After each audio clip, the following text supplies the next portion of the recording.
बिस्मिल्लाहिर्रहमानिर्रहीम। नाज़रीन अस्सलाम वालेकुम। मैं हूं आपका मेज़बान साबिर शाकिर वफाकी। दारुल हुकूमत इस्लामाबाद से कुछ ताज़ा तरीन ख़बरें हैं। ख़बरों से पहले आप सब लोगों का, अपने नाज़रीन का, अपने फॉलोअर्स का बहुत ज़्यादा शुक्रिया अदा करना चाहता हूं जी।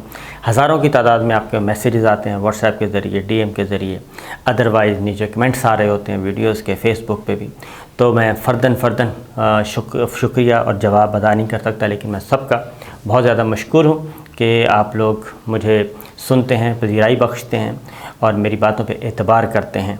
आपकी दुआएं मुझ तक पहुंचती रहती हैं, नेक तमन्नाएं पहुंचती रहती हैं, उसका बहुत बहुत शुक्रिया, दिल की गहराइयों से शुक्रिया।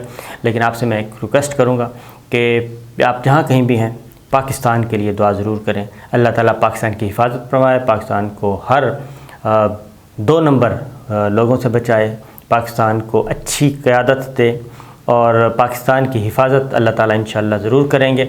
और चूँकि ये पाकिस्तान जो है, आज़ाद वतन हमारा बहुत बड़ी नेमत है, शायद हम इसका अंदाज़ा नहीं कर सकते और इसकी कदर नहीं कर रहे। बहुत बड़ी नेमत है अल्लाह ताला ने दी हुई है पाकिस्तान, एक आज़ाद वतन। तो आगे बढ़ते हैं जी ख़बरों की तरफ, और इंशाअल्लाह आइंदा भी आपको सही खबर, हक़ और सच के साथ आप तक पहुँचाता रहूँगा, जो सही इन्फॉर्मेशन होगी बग़ैर किसी सनसनीखेज़ी के। अब आते हैं साबिक़ वज़ीर-ए-आज़म इमरान खान साहब की तरफ। उनका नोटिफिकेशन हो चुका जी, और आखिर वक्त तक वज़ीर-ए-आज़म इमरान खान लड़ते रहे तने तनहा। ये मैं ज़रा थोड़ी सी आपको रुदात सुनाता हूँ, बहुत ही इन्फॉर्मेटिव है, सोचने वाली बातें हैं। इसलिए मैं कह रहा हूँ कि पहले ये बाकी ताज़ा तरीन ख़बरें जो हैं चलती रहती हैं। अगले वज़ीर-ए-आज़म के इंतख़ाब का प्रोसेस शुरू हो चुका है। तो कल वज़ीर-ए-आज़म हाउस में हमें गुजारने का मौका मिला कोई 2.5 घंटे। मैं, अरशद शरीफ, डॉक्टर मोईद पीरज़ादा, फरीहा इदरीस, ख़ाबर घुम्मन, ये सब के सब उधर मौजूद थे, इमरान रियाज़ ख़ान। तो पहले तो जो गुफ्तगू तो हुई वो सारी मैं बातें बता चुका हूँ, प्राइम मिनिस्टर से क्या गुफ्तगू हुई, लेकिन कुछ चीज़ें और आपके इल्म में लाता हूँ। ये बात ये पहली दफ़ा नहीं है, क्योंकि इक़्तिदार ये जो हैं, ईवान इक़्तिदार और इक़्तिदार की राहदारियाँ, ये महल्लाती साजिशें, ये काफ़ी अरसे से हम देख रहे हैं, सुन रहे हैं, और अमली मुज़ाहरा भी, और 77 की तहरीक से ये सिलसिला चला हुआ है। तो अब कल हम वज़ीर-ए-आज़म हाउस गए तो मैं आपको ज़रा माहौल थोड़ा सा बता देता हूँ। जब मैं वज़ीर-ए-आज़म हाउस की तरफ जा रहा था तो रेड ज़ोन जो है वो मुकम्मल तौर पे सील कर दिया गया था, और सिर्फ़ शनाख्त करके और पूछ के पुलिस जो है सेलेक्टिव लोगों को जाने दे रही थी। और हमसे भी पूछा गया मारगला रोड पे कहाँ जाना है, तो हमने बता दिया वज़ीर-ए-आज़म हाउस जाना है। तो उन्होंने पूछा कि वज़ीर-ए-आज़म हाउस में आप क्या काम करते हैं। उन्हें बताया कि हम काम नहीं करते, बल्कि मैं एयरवाइज से हूँ और इसलिए मैं जा रहा हूँ। तो उन्होंने बुलाया है, तो बहरहाल उन्होंने जाने दिया। इसी तरीके से गाड़ियों की लंबी कतार लगी हुई थी और बाकी लोगों को अंदर जाने नहीं दिया जा रहा था रेड ज़ोन में।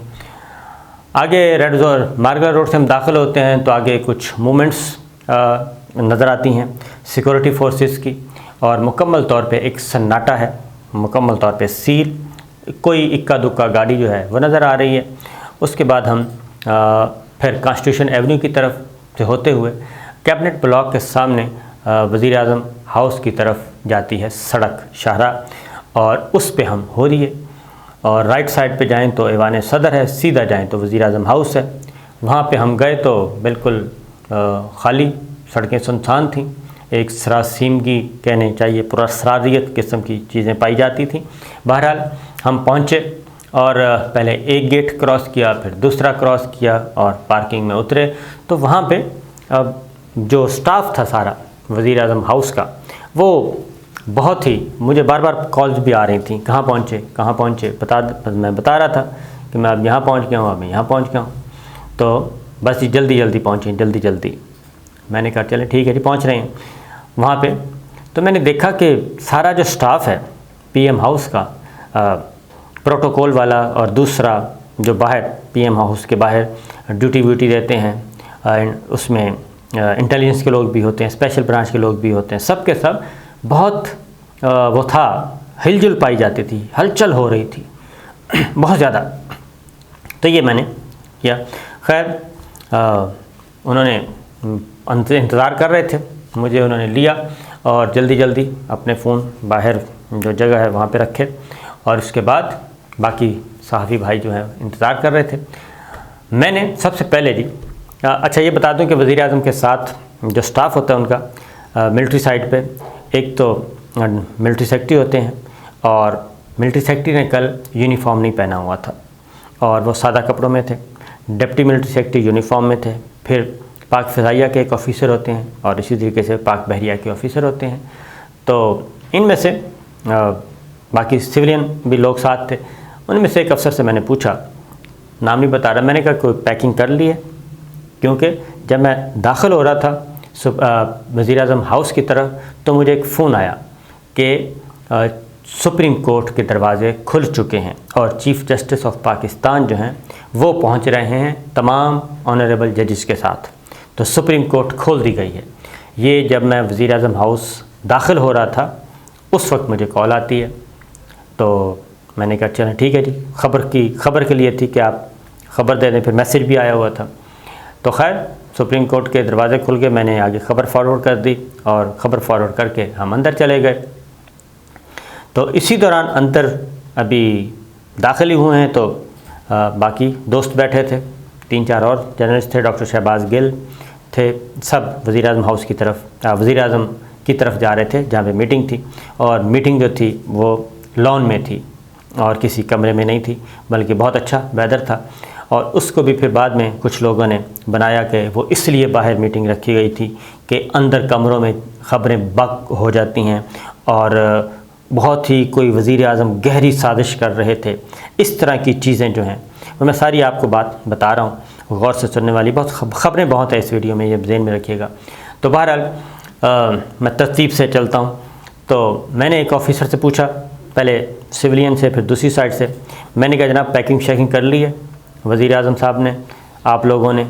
तो वो हशाश बशाश उन्होंने कहा नहीं बिल्कुल ऐसी कोई बात नहीं है, वज़ीर-ए-आज़म इधर ही हैं, कल भी इधर ही हैं, फ़िक्र न करें।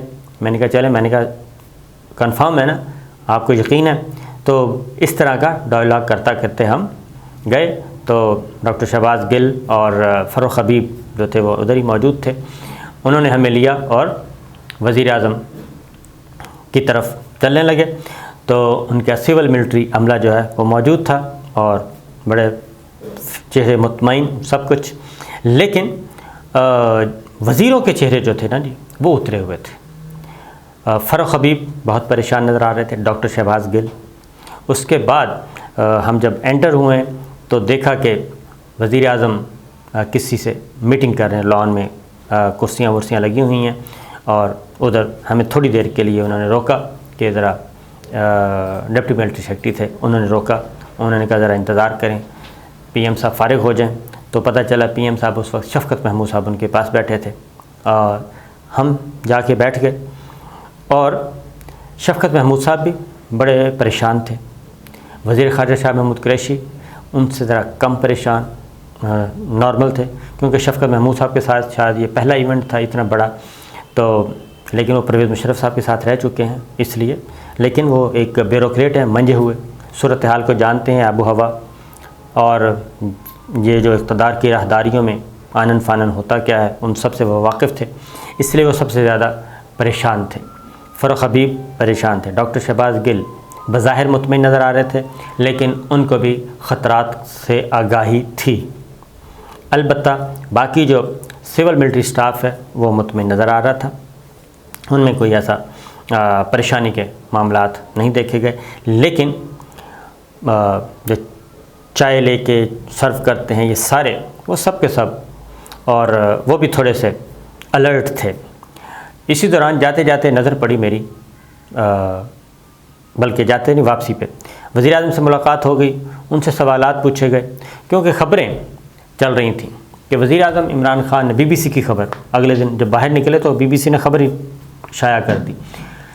ख़बरें थी कि वज़ीर-ए-आज़म इमरान ख़ान ने जी जब मेमो डिस्कस हो रहा था काबीना में कि इसको हम आउट करें ना करें, और वज़ीर-ए-आज़म इमरान ख़ान सिर्फ इस वजह से उस मेमो को डिक्लासिफाई करना चाह रहे थे कि जब अगली गवर्नमेंट आएगी तो वो आकर क्या करेगी, वो इसको डिस्क्रेडिट करेगी और उनके नैरेटिव को तो किल करना ही करना है, लेकिन अदरवाइज़ वो ये जो पूरा स्कैम है, पूरा स्कैंडल है, और पूरी साजिश है बल्कि रजीम चेंज करने की, ये प्रूफ है, क्योंकि वो खुफिया मरासला जो था वो प्रूफ था। तो उनका ख्याल था प्राइम मिनिस्टर का कैबिनेट में कि ये आने वाली गवर्नमेंट जो है वो इसको किल कर देगी और इसको डिस्क्रेडिट कर देगी, और हो सकता है इसको वैसे ही ज़ाया ही कर दे और या फोर्जरी कर दे, ये भी था इस बात का इम्कान। लिहाजा उन्होंने ये फ़ैसला किया। कैबिनेट में काफ़ी डिस्कशन हुई और उसमें कैबिनेट ने कहा था कि इसको हम, क्योंकि वजारत ख़ारजा का भी इनपुट लिया गया, तो उसमें वजारत ख़ारजा का भी इनपुट यही था कि इसको हम टोटली डिक्लासीफाई नहीं कर सकते, पब्लिक नहीं कर सकते, क्योंकि इसमें बहुत ज़्यादा चीज़ें हैं, कोई एक छोटी सी चीज़ नहीं है, कोई एक ख़बर नहीं है, इसमें ख़बरों के अंबार हैं और इसमें साजिशों के ताने बाने जो हैं वो हैं, लिहाजा इसको हम पब्लिक नहीं कर सकते। तो जिसके बाद फिर फ़ैसला ये हुआ कि इसको हम टोटल पब्लिक नहीं, लिमिटेड डिक्लासीफाई कर देते हैं। उसमें फिर ये जब ये बात तय हो रही थी काबीना के इजलास में ही, तो इसके अलावा कोई ऐसी बात नहीं हुई कि हम आर्मी चीफ़ को बरतरफ कर रहे हैं, ऐसी कोई डिस्कशन नहीं हुई। और ना ही जब हमारी गुफ्तगू हुई उसमें भी कुछ नहीं था, क्योंकि ये ख़बर कहाँ से जनरेट हुई मैं आपको ये बता रहा हूँ। तो ये जब कैबिनेट ने उसको डिक्लासीफाई किया तो उसमें ये कहा गया कि जो इम्पोर्टेंट लोग हैं उन तक तो ये ख़त पहुँचा दिया जाए। Chief justice of Pakistan, chairman senate, speaker कौमी assembly, army chief, chairman joint chief of staff committee, DGI, SI, इन तक तो ये ख़त पहुँचा देना चाहिए ताकि रिकॉर्ड पे आ जाए। और ये रिकॉर्ड पे आने का मतलब है कि ये रिकॉर्ड से गायब नहीं हो सकेगा। ये स्पीकर कौमी असम्बली जो भी अपने मनसब पे आएगा वो इसको देख सकेगा और वहीं से लीडर ऑफ अपोजिशन देख सकता है। चीफ़ जस्टिस ऑफ पाकिस्तान के पास अब ये सुप्रीम कोर्ट के रिकॉर्ड का हिस्सा बन चुका है और वहाँ पे चीफ़ जस्टिस ऑफ पाकिस्तान देख सकते हैं, ऑनरेबल जजेस इसको पढ़ सकते हैं। तो लिहाजा ये इंटरनेशनल कॉन्स्पिरेसी वज़ीर आज़म इमरान ख़ान ने जाने से पहले उन्होंने ये अमानत जो थी कि इस अमानत में ख़यानत ना हो जाए, ये अमानत में फोर्जरी ना हो जाए, उन्होंने ये अमानत जो रियासत के अहम तरीन लोग थे उन तक पहुंचा दी, सिविल भी और मिलिट्री भी। तो उन्होंने अपना फ़र्ज़ अदा कर दिया। जब ये हो गया तो उसके बाद फिर अचानक एक ख़बर चली कि आर्मी चीफ़ को बरतरफ कर दिया गया है, नोटिफिकेशन तैयार कर लिया गया है और इस तरह की चीज़ें। फिर इस्लामाबाद हाई कोर्ट के खुलने की वजह सामने आई कि जी वो कहीं ऐसा ना हो कि बरतरफ है तो फौरी तौर पे उसकी एप्लीकेशन ली जाएगी, दरख्वास्त ली जाएगी, सुप्रीम कोर्ट ऑफ पाकिस्तान मौजूद। तो ये सारे जो है ये क्यों हो रहा था, ये एक हाइप क्रिएट की गई और ऐसी हाइप क्रिएट की गई। उसके बाद मैंने BBC लंदन की स्टोरी पढ़ी, BBC उर्दू की, तो उसमें तो उन्होंने एक ऐसा माहौल बनाया कि जैसे वो वहाँ पे मौजूद थे। उन्होंने कहा एक हेलीकॉप्टर आया और उस हेलीकॉप्टर में 2 मेहमान थे, यानी उन 2 मेहमानों की ज़िक्र कर रहे थे कि जैसे वज़ीर आज़म इमरान ख़ान ने फ़ोन किया वज़ीर आज़म ऑफिस से, वज़ीर आज़म हाउस से, और 2 3 स्टार जर्नलों को कहा हो कि जनाब आएँ, हम आपको प्रमोट कर रहे हैं, एक को चेयरमैन बना रहे हैं, एक आर्मी चीफ बना रहे हैं। ये BBC की ख़बर थी। और उसके बाद प्राइम मिनिस्टर इंतज़ार कर रहे थे, लेकिन जब हेलीकॉप्टर उतरा उसमें से जो 2 लोग बरामद हुए तो वो 2 लोग सर्विंग थे, वो नहीं थे। यानी बिल्कुल वही माहौल क्रिएट करने की कोशिश की जैसे ज़ियाउद्दीन भट्ट वाला मामला था। अब ये ख़बर BBC की शाया हुई। उसके बाद हमारे जो लाइक माइंडेड थे अपोजिशन के मीडिया हाउसेस, उन्होंने भी इस खबर को उभारा और एक फ़ेक न्यूज़ पे इतना बड़ा क्योस पैदा किया कि रात मुल्क में माशाल्लाह लगते लगते रह गया, इतना बड़ा क्योस पैदा किया गया। और उसके बाद हमने जब उस वक्त पूछा, वज़ीर आज़म ने कैबिनेट के फ़ैसले से आगाह किया, उसके बाद हमने सवाल जवाब किया। हमने चीफ़ जस्टिस अपने प्राइम मिनिस्टर से कहा कि सुप्रीम कोर्ट खुल गई है, तो उस पर वो हैरानी हुई कि सुप्रीम कोर्ट को इस वक्त क्या ज़रूरत है, ऐसा तो कुछ नहीं हुआ। तो हमने कहा जी कि वो तौहीन अदालत की कार्रवाई के प्रोसीडिंग्स जो हैं कौमी असम्बली में तहरीक-ए-एतमाद, तो उन्होंने कहा वो तो प्रोसीडिंग्स तो स्टार्ट हो चुकी हैं, सेशन चल रहा है और उसके अकॉर्डिंगली स्पीकर उनका फ़ैसला करना है, उसमें तो कोई ऐसी चीज़ नहीं है। तो अब उसमें ये तो नहीं लिखा हुआ कि एक ही दिन में फ़ैसला करना है, डिबेट है, डिबेट के बाद अल्टीमेटली वोटिंग है। तो उनको इस बात का भी अंदाज़ा नहीं था। लेकिन बाकी उनके साथ काफ़ी सख्त सवालात पूछे गए तो प्राइम मिनिस्टर बहुत सारी चीज़ों से नावाकिफ़ थे। मसलन ये कहा गया कि हाई कोर्ट खुल गई है, सुप्रीम कोर्ट खुल गई है, आपने अच्छा उसके बाद हमने पूछा जी कोई आपने सुना आर्मी चीफ को बरतरफ कर दिया है, नोटिफिकेशन या चेंज कर रहे हैं। उन्होंने कहा ये कब हुआ? उन्होंने कहा मैं पागल हूँ कि ये कैबिनेट, हमने कैबिनेट बुलाई थी सिर्फ इस मसले के लिए कि इसको डिक्लासीफाई करना है नहीं करना मेमो को, इसके अलावा तो कोई और एजेंडा ही नहीं था। तो उन्होंने कहा जब भी हम यहाँ पे बैठते हैं तो बाहर ख़बरें चलवाना शुरू की जाती हैं कि जनाब आर्मी चीफ़ को बरतरफ करने की बात हो रही है, नया आर्मी चीफ़ लगाने की बात हो रही है। तो ये सारी बातें उन्होंने डिनाई की। तो ये पहला नहीं है कि वज़ीर आज़म जो हैं ये मोहम्मद खान जुनेजो मरहूम, उनके साथ भी ऐसे ही हुआ था। जैसे ही वो चाइना के दौरे पे थे, जैसे ही लैंड किए तो उनकी हुकूमत ख़त्म हो चुकी थी। मीर ज़फ़रुल्लाह खान जमाली साहब, उनके साथ भी ऐसा ही हुआ था। उनको नहीं पता था, बाकी सबको पता था कि जमाली साहब की गवर्नमेंट ख़त्म होने वाली है और वो कह रहे थे कि नहीं सवाल ही पैदा नहीं होता, मैं क्यों इस्तीफ़ा दूँ। तो ये सारी बातें इस तरह की हुई। नवाज़ शरीफ साहब, पनामा का फ़ैसला आने वाला था, नवाज़ शरीफ साहब को बिल्कुल ये बात उन तक नहीं पहुंची हुई थी कि जनाब उनके ख़िलाफ़ फ़ैसला आ सकता है, बल्कि उनको कहा गया था बेफ़िक्र हो जाएं, बहुत अच्छा आ रहा है, बेंच में तकसीम है, डिवीज़न है, मोस्टली फेवर में हमारे आएगा। तो ये पहले वज़ीर आज़म नहीं है। मोहतरमा बेनज़ीर भुट्टो, नवाज़ शरीफ साहब, गिलानी साहब के बारे में भी यही था कि वो भी आनन फानन रुखसत हुए। तो ये भी वज़ीर आज़म इमरान खान का भी सडन काम हुआ। तो उनको घबराए हुए बहुत थे, इतनी क्योस पैदा कर दी गई थी कि पता नहीं क्या होने वाला है। तो कहने का मतलब ये है कि वज़ीर आज़म हाउस में सबको मालूम था कि कुछ गड़बड़ हो रही है और ये रुखसती का सफ़र शुरू हो चुका है।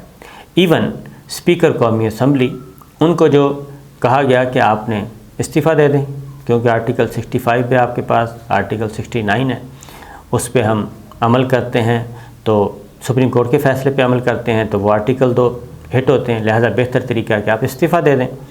क्योंकि कंफ्यूज थे स्पीकर असद कैसर साहब, तो उन्होंने इस्तीफ़ा तो दिया लेकिन उसके बाद उन्होंने हवाले कर दिया अयाज सादिक साहब के। तो ये एक मामला।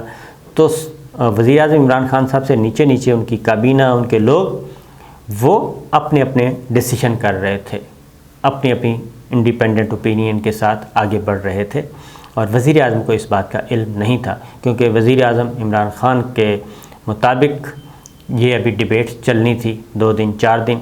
और ये बात हम अभी बातें कर रहे थे कि मालूम हुआ, अभी वज़ीर आज़म हाउस में बैठे हैं हम, ये बात ध्यान में रखिए, वहीं पर ख़बर चली कि मुस्ताफ़ी होने का फ़ैसला कर लिया स्पीकर ने। हमने पूछा नीचे वाले स्टाफ से तो उन्होंने कहा कि नहीं ऐसा तो कुछ भी नहीं है, ये फ़ेक न्यूज़ है। उसके बाद अगले ही लम्हे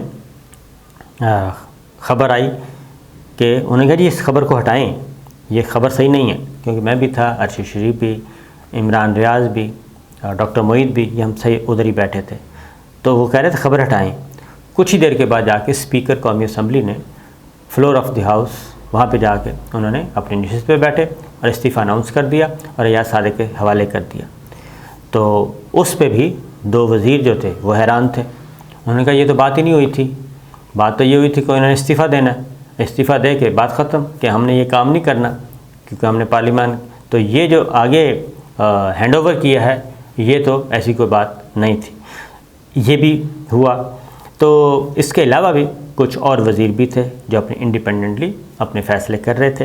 तो बहरहाल ये पहली दफ़ा नहीं होता, पहली दफ़ा नहीं हुआ बल्कि अक्सर माजी में भी हो चुका है कि जब नीचे से ज़मीन खसकाई जाती है। तो इमरान खान साहब के जी अल्फाज वो बड़े क्लियर हैं बहुत। उन्होंने कहा कि बेशक सारी दुनिया, मुझे पता है, उनसे सवालात किए गए कि आपको तो इस वक्त स्टेट मशीनरी आपके साथ नहीं है तो आप क्या कर रहे हैं, तो आप निकल जाएं, एग्ज़िट कर जाएं। तो उन्होंने कहा कि नहीं, मुझे पता है कि ये सब कुछ हो रहा है और ये सब मेरा साथ छोड़ चुके हैं, मेरे साथ कोई नहीं है, मैं अकेला हूँ, लेकिन मैंने अकेले ही ये सफ़र शुरू किया था और अकेला ही लेके इसको आगे बढ़ूँगा और कम बैक करूँगा। तो ये वो कहते हैं कि आरती है। तो वज़ीर आज़म गाड़ी में बैठने, हेलीकॉप्टर स्टार्ट था, हेलीकॉप्टर से उड़ने तक वज़ीर आज़म को नहीं पता था, क्योंकि उनके साथ सारा सिविल मिलिट्री प्रोटोकॉल, उनके ऑफिसर वो एक रूटीन के मुताबिक आ रहे थे। और जब मैंने पूछा, वापसी आए तो हम वापस आए, जब वज़ीर आज़म मुलाकात करके वापस आ रहे थे तो आज़म खान साहब अपने भरपूर तरीके से जल्दी कोई ना कोई काम कर रहे थे। उनको भी अंदाज़ा था कि ये 12:01 पे ये चैप्टर क्लोज़ होने वाला है और ये रिजीम चेंज का प्रोसेस मुकम्मल हो जाएगा 12:01 पे। तो ऐसा ही हुआ। 12 बजे कार्रवाई शुरू हो गई। अय्याज सादिक साहब ने वोटिंग की तरफ वो चले गए और कंट्रोल संभाल लिया ऐवान का। और हमारे सामने, अपनी आंखों के सामने, वज़ीर आज़म इमरान खान गाड़ियों में बैठे और हेलीकॉप्टर स्टार्ट था और वहाँ से उड़े और चले गए। तो बीबीसी की ये जो ख़बर थी, उसके बाद फिर फ़ौज पाकिस्तान के तर्जुमान, क्योंकि वहाँ पे मिलिट्री सेक्रेटरी मौजूद थे, डिप्टी मिलिट्री सेक्रेटरी थे, एयरफोर्स और जो बाकी पाक बहरिया के तमाम ऑफिसर्स जो वज़ीर आज़म के साथ होते हैं, वो सब मौजूद थे। तो वो भी इस बात की नफ़ी कर रहे थे कि ऐसा कोई हरकत यहाँ से होने की शायबा भी नहीं था कि वज़ीर आज़म आर्मी चीफ़ को तब्दील कर रहे हैं। बीबीसी की ख़बर, उसमें उन्होंने पूरा ऐसा माहौल बनाया हुआ था जैसे वो वहाँ मौजूद थे, जबकि हम खुद मौजूद थे और हमने कुछ ऐसा नहीं देखा। और उसके बाद फिर एक और फेक तस्वीर दिखाई गई कि वज़ीर आज़म इमरान खान बाय रोड जो हैं वो निकल रहे हैं, जबकि हम उधर मौजूद थे, हेलीकॉप्टर खड़ा था। तो हेलीकॉप्टर पहुँचने तक, और मेरा ख़्याल है कि बनी गाला पहुँचने के बाद जब उन्होंने टीवी ऑन किया होगा तब उनको पता चला होगा कि he is no more prime minister, और वो वोटिंग अनाउंस हो रही थी। तो इसलिए जब ये सब कुछ होता है तो बहुत सारी चीज़ें जो हैं वो फ़िल्टर की जाती हैं, ऊपर नहीं पहुंचती। तो ये हुआ क्योंकि हमारे साथ वो खड़े गपशप लगा रहे थे, कह के बुलंद कर रहे थे, और उनके चेहरे पे किसी किस्म की कोई ऐसी बात नहीं थी कि ये सब कुछ चला गया। वो ये ज़रूर कहते थे कि ये तो मुझे मालूम है कि ये अल्टीमेटली नंबर्स पूरे हैं और मुझे कहीं से भी कोई इंसाफ नहीं मिल रहा, और मैंने सारे दरवाज़े खटखटा के देख लिए हैं, कहीं से कोई रिस्पॉन्स नहीं आ रहा। लेकिन बहरहाल उन्होंने कहा कि मैं अपनी ये जो जिद्दोजहद है वो जारी रखूँगा। तो पत्ता पत्ता बूटा बूटा हाल हमारा जाने था, जाने न जाने गुल ही न जाने बाग तो सारा जाने था। तो ये थी प्राइम मिनिस्टर हाउस में आखिरी चंद घंटे की रुदाद। इजाज़त दीजिए, अल्लाह हाफ़िज़।